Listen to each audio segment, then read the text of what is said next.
Ya, assalamualaikum warahmatullahi wabarakatuh.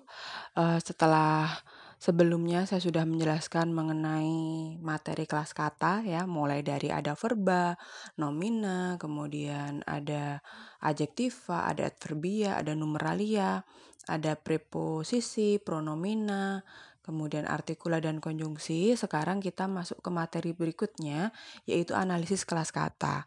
Nah, ini bekalnya kalian harus memahami yang materi kelas kata itu tadi. Gitu ya. Jadi kita akan belajar menganalisis kelas kata dalam suatu kalimat.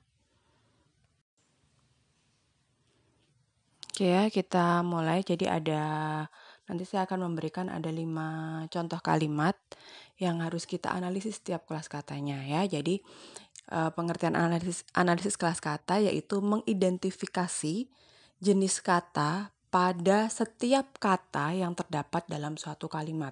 Jadi kalau kalimatnya itu ada 10 kata, ya kita analisis 10 kata itu termasuk ke jenis kata apa gitu ya. Jadi setiap kata per kata dalam suatu kalimat harus kalian identifikasi kelas katanya. Oke, contoh yang pertama ya, ada kalimat ibu membeli makanan di restoran. Nah, itu harus kita analisis setiap kata. Jadi ibu yang pertama ada kata ibu, ini termasuk kelas kata nomina. Kemudian membeli termasuk ke dalam kelas kata verba. Makanan itu nomina. Di itu preposisi. Restoran itu nomina. Jadi harus diidentifikasi per kata.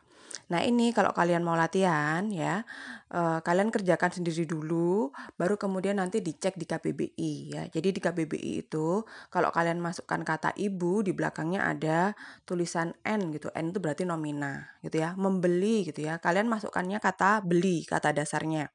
Nanti kemudian di bawah kata beli itu kalau di KBBI itu ada kata turunan, ada kata membeli, kalian klik membeli.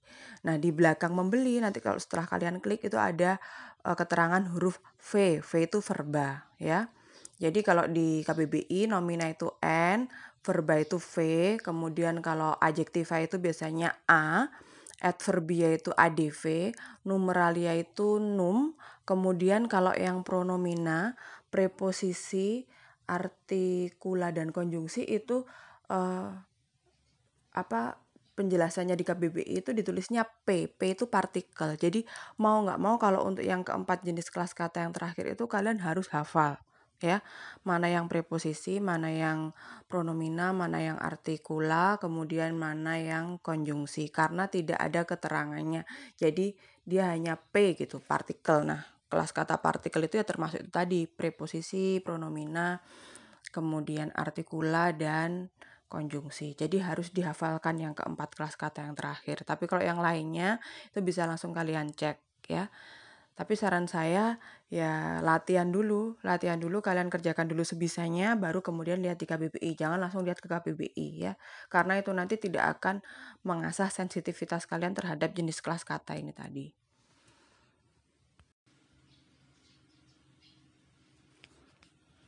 Oke ya, kemudian ada contoh kalimat yang kedua, ada kalimat padi jangan ditanam terlalu rapat.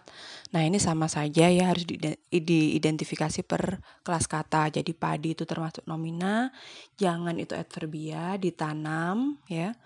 Ada kegiatan kan di situ maknanya berarti verba atau kata kerja. Kemudian terlalu adverbia, rapat itu adjektiva. Kemudian kalimat yang ketiga, Rektor Unipma menghadiri rapat di gedung pertemuan. Dianalisis juga, diidentifikasi per kata ya. Rektor itu nomina, Unipma nomina, menghadiri verba, rapat nomina, di itu preposisi, gedung nomina, pertemuan ya. Diingat-ingat kalau ada kata berimbuhan diawali oleh imbuhan pe atau pean itu berarti dia membentuk nomina ya. Ini masih sering banyak yang salah. Jadi pertemuan gitu dianggapnya sebagai verba padahal nomina. Yang diingat itu. Jadi kalau ada afiks pe, kemudian ada afiks pean itu tugasnya membentuk nomina atau kata benda ya. Nah, sekarang coba dilihat ya di kalimat nomor 2 dan nomor 3 tersebut ya sama-sama ada kata rapat. Tetapi pada kalimat yang kedua, padi jangan ditanam terlalu rapat, itu kelas katanya adjektiva. Sedangkan pada kalimat Rektor Unipma menghadiri rapat di gedung pertemuan, itu di situ maknanya rapat kelas katanya termasuk kelas kata nomina ya. Jadi yang perlu kalian ingat, dilihat konteksnya. Jadi kalau di KBBI nanti kalian masukkan kata rapat gitu ya, itu ada 2 pengertian. Jadi ada pengertian pertama itu rapat yang berupa adjektiva, tulisannya A. Kemudian pengertian yang kedua itu ada rapat yang berupa nomina. Nah, dilihat konteks kalimatnya ya. Ternyata kalau yang kalimat padi jangan ditanam terlalu rapat itu maknanya adjektiva berupa kata sifat.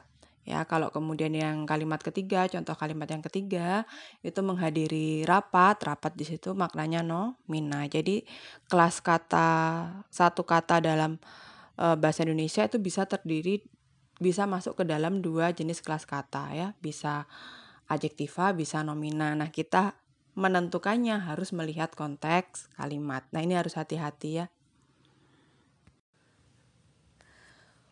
Oke ya, contoh kalimat keempat selanjutnya ya, ada kalimat pembangunan jalan berjalan lancar. Oke, kata yang pertama pembangunan. Saya ingatkan lagi ada afiks pean di situ, berarti dia membentuk kelas kata benda atau nomina ya, pembangunan nomina. Jalan itu nomina, berjalan ada imbuhan ber. Ber itu fungsinya membentuk kata kerja. Jadi kalau kalian bertemu dengan menemukan dengan kata berimbuhan yang diawali dengan afiks ber, itu pasti dia membentuk kata kerja, verba ya. Berjalan verba, lancar adjektiva ya. Jadi perlu diingat-ingat ya, kalau jalan itu nomina, kalau perjalanan ada pean berarti nomina juga ya. Berjalan, ber itu membentuk kata kerja, verba berarti. Kalau menjalankan, nah ada me itu selalu membentuk kata kerja juga, verba ya. Jadi diingat-ingat ya, materi morfologi.